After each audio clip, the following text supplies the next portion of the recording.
আসসালামু আলাইকুম। প্রবাহ নিউজ টিভির দুপুরের সংবাদে আপনাদের স্বাগতম। সাথে আছি আমি তানজিলা ইসলাম।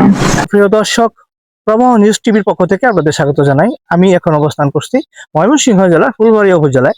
এই উপজেলাটিতে বিভিন্ন পোল্ট্রি ফার্ম এবং লেয়ার মুরগি যে খামার গড়ে উঠেছে, এই মুরগি সম্পর্কে এবং খামারের বিভিন্ন তথ্য আপনাদেরকে জানানোর চেষ্টা করব।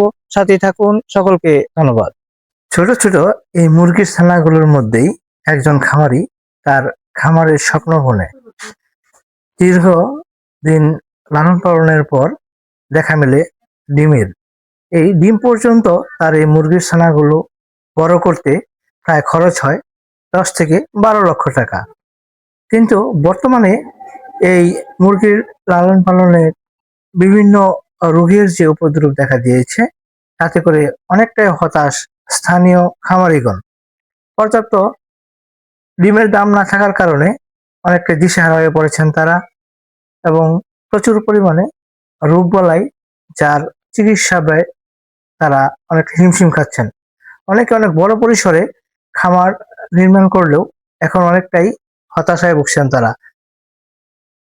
বর্তমানে হনা যে বাজার খামারিঘর, এই বাজারে ডিমের দাম একদম কম, খাদ্যর দাম বেশি। এইভাবে যদি আসলে থাকে তাহলে তো ছোটখাটো খামারি গোনা একদম বাতিল হয়ে যাব।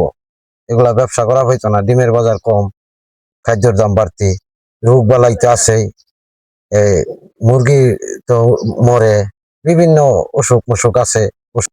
ফার্ম করতে আনুমানিক 15 থেকে 16 লাখ টাকা খরচ হয়। এর মধ্যে ঘর নির্মাণ, বাচ্চা ক্রয়, খাদ্যের দাম বাড়তি।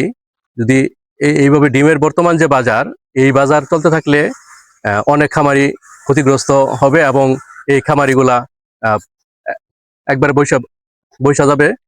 আমি 10,000 মুরগি ঘর প্রস্তুত করতে শুরু করছিলাম। ইতিমধ্যে বর্তমান যে বাজার অনুপাতে আমি এই বর্তমান ডিমের বাজারের উপর নির্ভর করে এই ঘরগুলো আমি ছেড়ে দিচ্ছি। অনেকেই ঋণ করে খামারি করে। যদি ডিমের বাজার না বাড়ে তাহলে অনেক খামারি অনেক লোকসানের মুখে পড়ে যাবে, তাদের এই ব্যবসা ধরে রাখা সম্ভব হবে না।